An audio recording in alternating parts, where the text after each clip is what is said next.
pour rebâtir sur d'anciennes ruines, restaurer, réparer les brèches. Telle est la vision du centre chrétien Grâce Académie.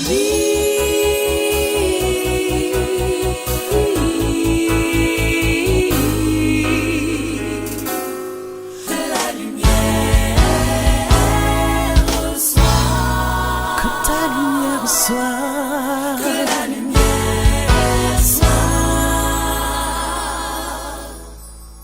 Grâce Académie.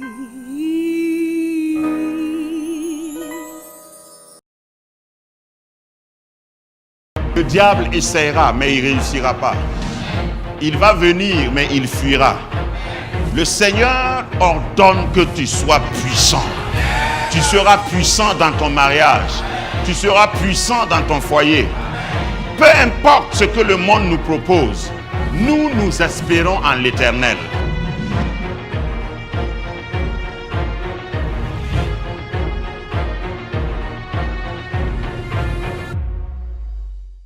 Garder son cœur, c'est garder une certaine moralité.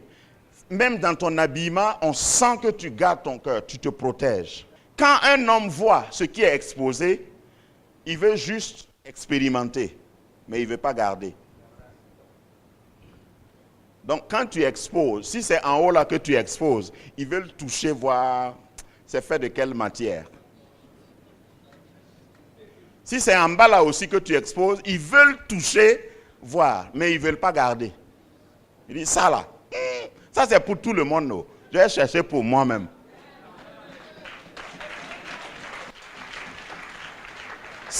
Si ton cœur là est sur un plateau et tu te promènes avec, tu n'as pas gardé ton cœur. Et il y a quelqu'un qui va te décevoir. Et tu n'auras tes yeux que pour pleurer. Que cela ne soit pas ta portion au nom de Jésus. Troisième, je vais aller rapidement, quoi qu'il y ait beaucoup de choses à dire. Où choisir? Quand tu penses mariage, tu choisis où? Le lieu est important. Vous connaissez tous l'histoire du mariage d'Isaac. Abraham a dit à son intendant, Eliezer, d'aller et de chercher dans sa famille, dans sa parenté. Regarde, tu ne peux pas finir si ton critère là, c'est juste avoir quelqu'un de taille, ceci, de teint ceci, de corpulence ceci.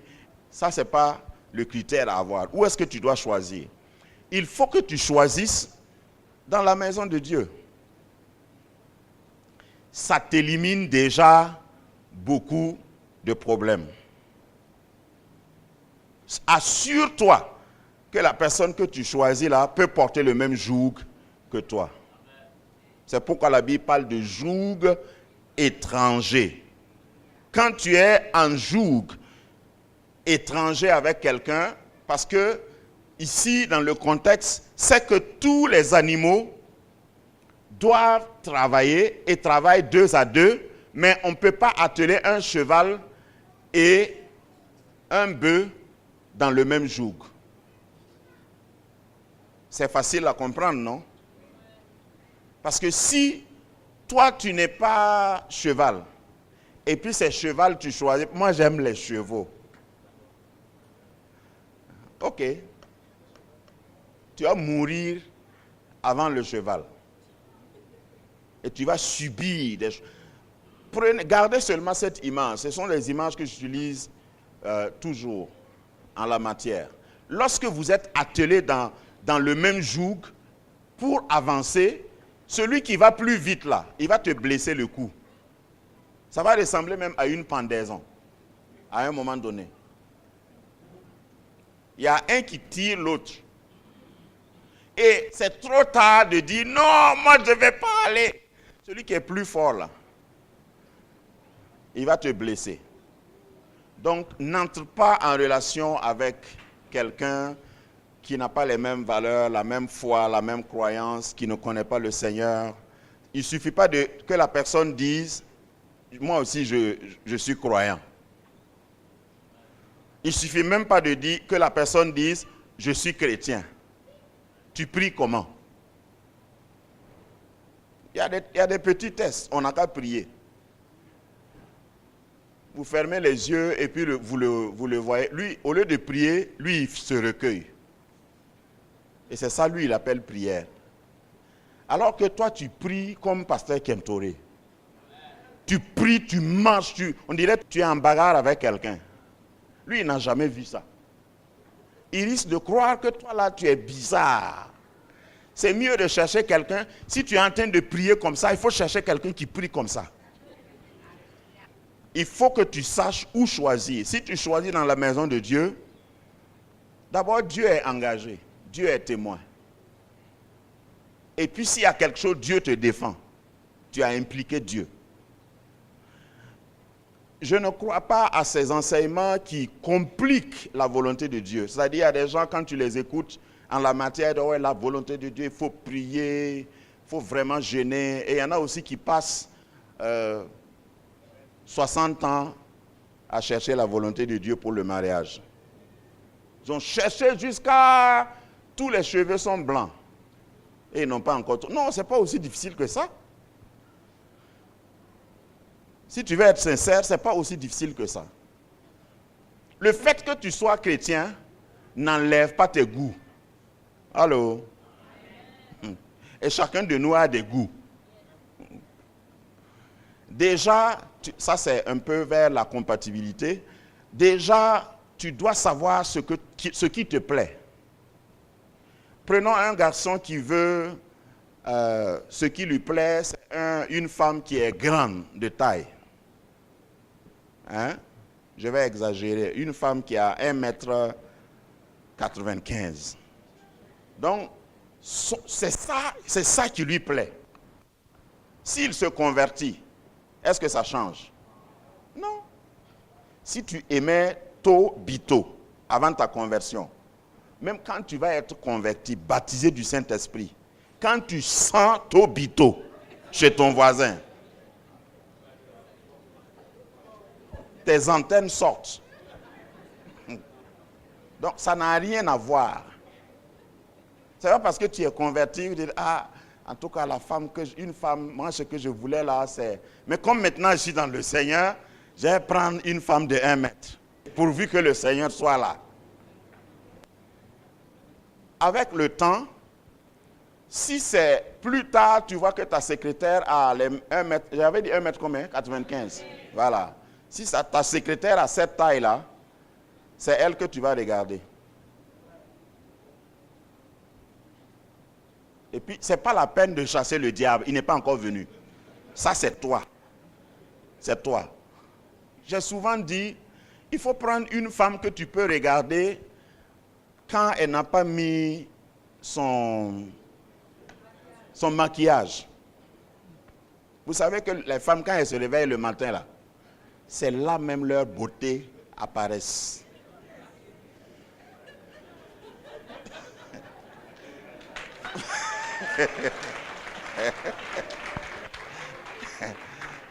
Si toi, le jour que tu la vois là, elle est déjà maquillée, crayonnée, biquée, feutrée, tout ça.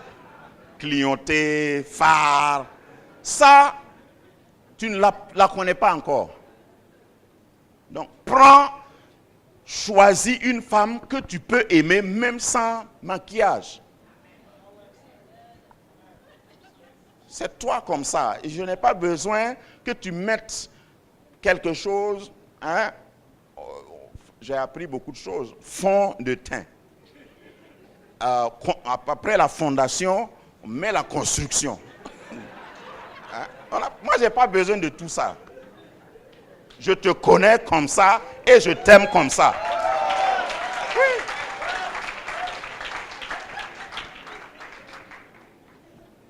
Et vous aussi, femmes, essayez d'être plus naturelles. Au moins pour vos maris. Voilà, s'il peut t'aimer sans fond de teint. Ou teint de fond. C'est qu'il peut t'aimer. Amen. Donc, prends ce qui te convient. Et chacun a un goût. Il n'y a pas de vilaine femme. C'est faux. Ça, c'est un faux concept. Toutes les femmes sont belles. Prends ce qui te convient et entretiens. C'est tout. Parce que de toute façon, ce que toi tu pointes, tu dis que ce n'est pas joli. Là, il y a quelqu'un qui meurt pour ça. Voilà, donc si tu es une jeune fille, que tu sois consolée et n'écoute pas ce que le verdict de tes copines et de même tes parents. Ça, c'est ton problème. Si tu trouves que je ne suis pas jolie, il y a quelqu'un, depuis qu'il est né là, c'est moi là, il cherchait. Donc, élargis souvent ton cercle. Quand tu prends, apprécie, valorise et maintiens. J'ai parlé de cultiver. L'homme doit être capable de continuer de cultiver. Ce que tu as appris qui était beau là, qui était belle là, il faut que, après le mariage, ça continue de, voilà, se rajeunir, d'être belle, d'être plus belle. Que les hommes disent Amen. Je sais que vous n'aimez pas ça, mais c'est comme ça. Compatibilité. Il faut, numéro 4, c'est la compatibilité. Ce n'est pas parce que vous êtes dans la même église, ce n'est pas parce que vous êtes de la même ethnie, ce n'est pas parce que vous êtes dans la même école que vous pouvez vous marier. Ce n'est même pas parce que vous parlez tous en langue que vous êtes des bons partenaires. Non, regarde, réveille-toi. Ces deux personnages-là vivent dans la même cour. Mais ils ne peuvent pas se marier. Voilà. Ils peuvent causer sous le même arbre, manger à la même table, tout ça. Mais ils ne sont pas compatibles. Quand il est prêt pour se marier, il ne faut pas chercher juste. Tu es un mâle, tu cherches juste une femelle. Ou bien tu es seul, tu cherches quelqu'un. Il y en a même qui sont jusqu'à ce niveau-là, bas, aussi bas comme ça. Comme je suis seul là, je cherche quelqu'un. Je veux quelqu'un pour passer le reste de ma vie. Et voilà leur raison et leur motivation pour le mariage. Ça va être catastrophique. Il y a un qui va manger l'autre. Parce que si tu épouses quelqu'un et la personne te regarde en disant ça là, ça c'est une bonne chair. Le jour que je vais avoir faim, je ne vais pas aller chercher loin. Je vais te consommer jusqu'aux plumes. Lorsque tu ne fais pas attention, tu vas te jeter dans les bras d'un ennemi, de quelqu'un qui ne peut pas. C'est un amour sans lendemain. Voilà. Il y a des gens qui ont des amours dangereux. C'est-à-dire, ils entrent dedans, ils savent eux-mêmes qu'il faut que le ciel descende carrément sur la terre pour qu'ils survivent. Mais ils entrent quand même. Pourquoi? Et puis après, on vient demander au pasteur de prier pour que ça marche. Ça ne peut pas marcher. Si la base n'a pas été bien choisie, tu ne peux pas réussir ton mariage. C'est très important. Et les sœurs et les frères qui ne sont pas encore mariés, vous êtes heureux. Vous êtes bien heureux. Puisque vous avez toutes ces recettes-là pour bien choisir. Il y en a qui sont assis depuis que j'ai commencé à prêcher là. Ils disent, si j'avais su ça. Vraiment. Pour nous là, c'est gâté. Oh. Mais ce n'est pas gâté. Moi, je ne prêche pas pour que ça soit gâté. Si tu crois en ce que je dis, il y a une réparation, il y a une germination. Au fait, la vraie conversion là, l'explication c'est régénération. On régénère. Tes gènes même vont changer. Si tu es déjà marié, tu crois que ton mariage bat de l'aile, c'est l'occasion d'aller au pied du Seigneur. Dis Seigneur, c'est dans l'erreur que ça a été conçu. Mais maintenant, je viens avec ce que j'ai là devant toi. Change-moi. Et le Seigneur est spécialiste en changement. Un jour, tu vas regarder ton mari ou ta femme et dire, on dirait que tu as changé, hein? Et puis, l'autre sourira et puis dire, ouais, c'est Dieu qui a fait ça. Et puis, vous allez connaître la joie. Donc, ne sois pas tétanisé à cause de ce que je dis pour dire, ah, pour moi, là, comment je vais faire? Il y a une solution pour toi. Pour pouvoir réussir, il faut faire usage de ce que j'appelle le filtre de l'amitié. Le filtre de l'amitié basé sur la parole de Dieu, c'est checker chaque aspect. Ce n'est pas exhaustif, la liste que j'ai mise. Faut vérifier tout ça. D'abord, tu rencontres quelqu'un, la personne s'intéresse à toi, tu t'intéresses à sa moralité.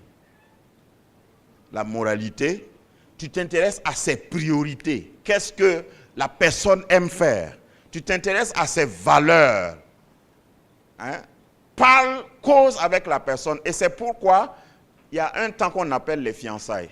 C'est de ça que vous devez parler. Il ne faut pas parler du dernier telenovela ou bien du dernier match de Chelsea et oublier ce qui est essentiel.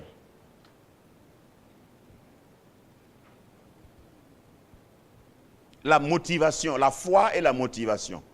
Il ne suffit pas que la personne te dise « je crois ». Tu crois en quoi? Et tu crois comment?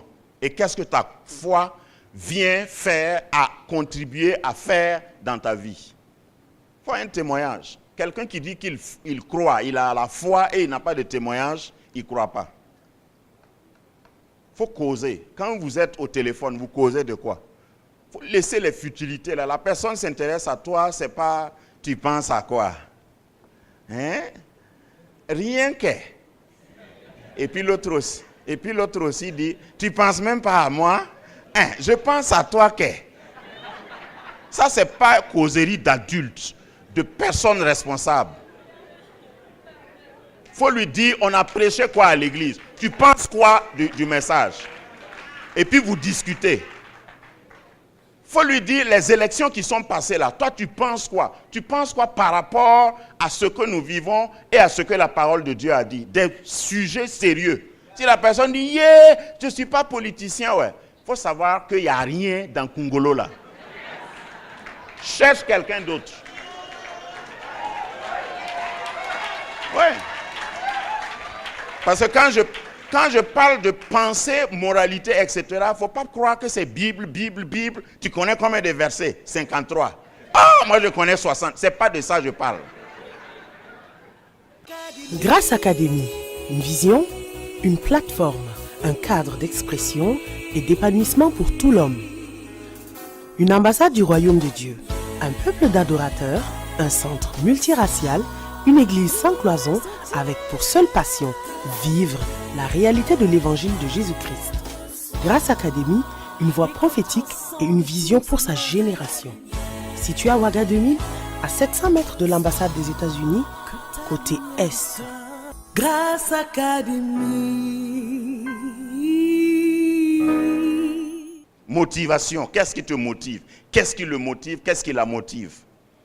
Il faut que vous mettez ça dans le filtre. Que ça sorte, le vrai la sorte. Vous causez de certaines choses. Toi, pourquoi tu fais ce que tu fais? Motivation. D'ailleurs, pourquoi tu m'as choisi même? Tu as vu quoi à moi? Non, moi j'ai toujours voulu une femme teint clair. Ça, ce n'est pas suffisant. Ce n'est pas suffisant. Non, moi j'ai toujours voulu un garçon bien musclé. Il peut tomber malade et perdre ses muscles. Tu fais quoi? Non, tout arrive dans la vie. J'ai toujours voulu une femme avec des cheveux longs qui arrive ici. Ça aussi, ça disparaît. Bon, mais chez elle, elles peuvent rattraper. Il y a cheveux brésiliens qu'on peut mettre. Ou je ne sais pas. Mais chez les hommes, tu aimes un garçon parce qu'il a beaucoup de cheveux. Ouvre les yeux. Tu vas l'obliger à porter perruque à un moment donné. Voilà, parce que chez nous, là, ça se finit. Ça peut finir complètement. Et ça ne pousse même plus. Tu fais quoi? J'aimerais que quelqu'un comme ça se mette devant. Alors, tu m'aimes maintenant? Si tu bases sur ces choses-là, ça passe. Regarde, tu te maries à quelqu'un parce qu'il y a quelque chose en la personne. Et il faut chercher ça pendant que vous causez. Si tu te maries, c'est trop tard. Donc, sonde ça, la vision. Qu'est-ce que tu veux devenir dans 20 ans? Il y a des gens qui ne peuvent pas répondre à cette question. Et ils vont mettre la foi comme par choc, comme par brise. Lorsque tu leur demandes, toi tu veux être quoi dans 20 ans? Ils disent, l'avenir appartient à Dieu. C'est que c'est vide aussi dans la tête. Il n'a jamais pensé, dans 20 ans je serai quoi? Alors que toi tu as de l'ambition, tu veux aller quelque part. Si tu poses la question 2 fois et c'est hésitant, il faut clignoter et puis virer. Il faut laisser la personne. Aie pitié de toi et de la personne, laisse-la. Parce que tu vas le faire souffrir si tu l'épouses. Parce que toi, tu veux aller loin. Lui, il ne pense qu'au repas de ce soir. Il ne faut pas te cacher derrière ta foi pour dire, le Seigneur, il faut choisir même pour moi. Seigneur, tu sais que je ne peux pas choisir. Dieu ne choisira pas pour toi. Je vais te raconter une histoire pour terminer. Il y a un monsieur qui fuyait justement sa responsabilité. Et arrivé au choix, il a jeûné pendant la semaine. Et puis il dit, Seigneur, je veux un signe, comme tu as donné un signe à Gédéon. Quand je vais arriver à l'église, la sœur qui va me saluer avec un foulard bleu, Seigneur, je vais croire que c'est elle que tu as choisie pour moi. Ça, c'est dangereux. Le Seigneur n'est pas dans le jeu de cartes. Blanc, noir, blanc, noir, blanc, noir, blanc. Ah, non. Donc, ce frère, malgré son jeûne, là, il arrive à l'église dimanche matin et qu'il rencontre la femme du pasteur avec un foulard bleu.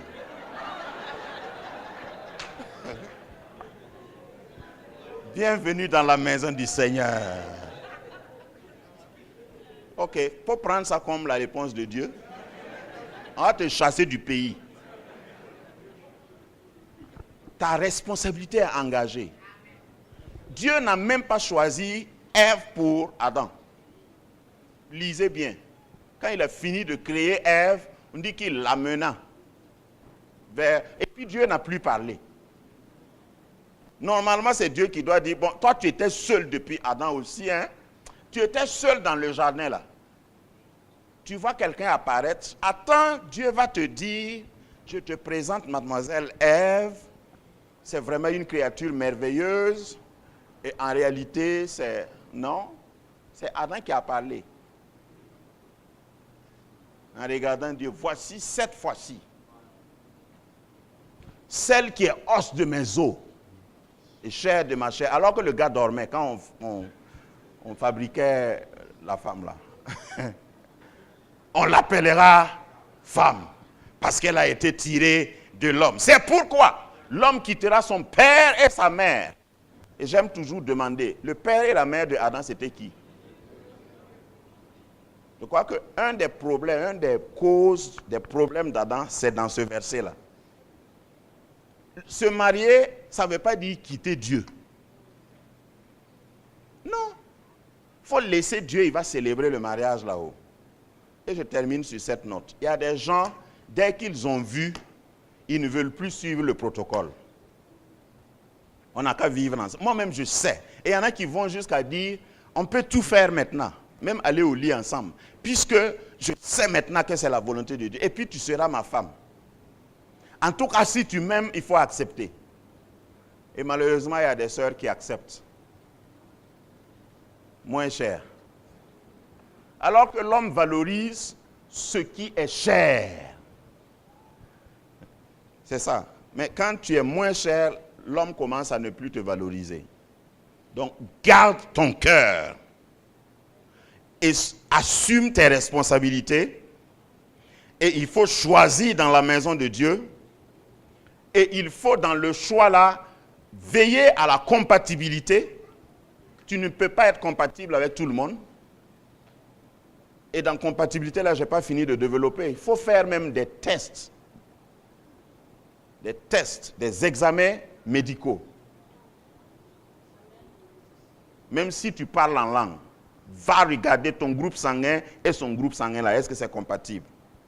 Si ce n'est pas compatible, tenez-vous les mains, priez, ouvrez les yeux, séparez-vous.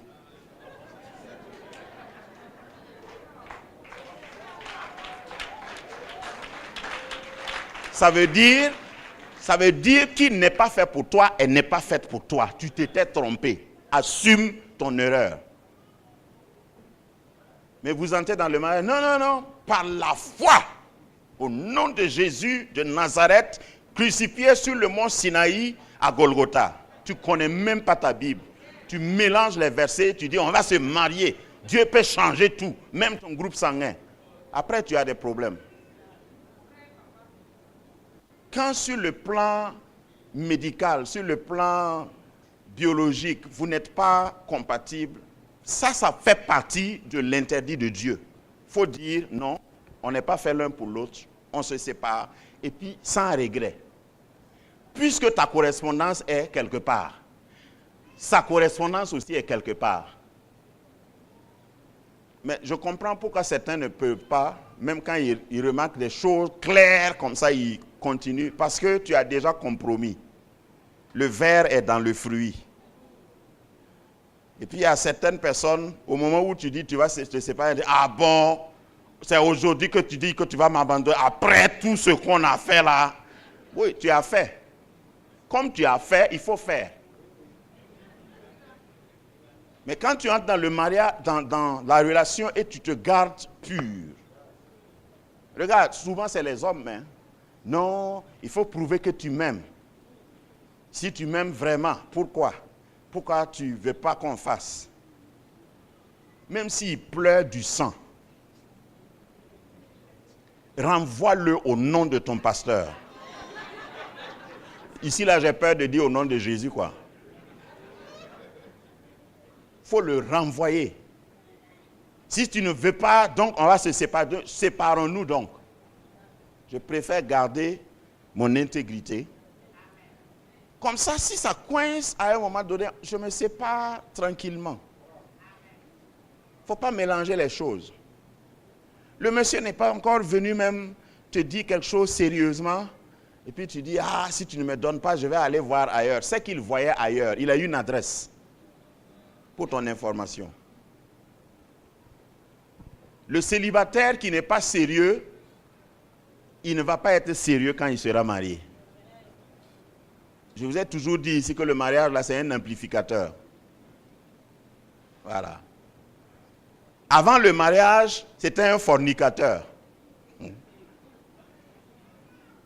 Quand il va entrer dans le mariage, c'est un adultère, adultérien. Parce qu'il a appris ça. Et il sera ça.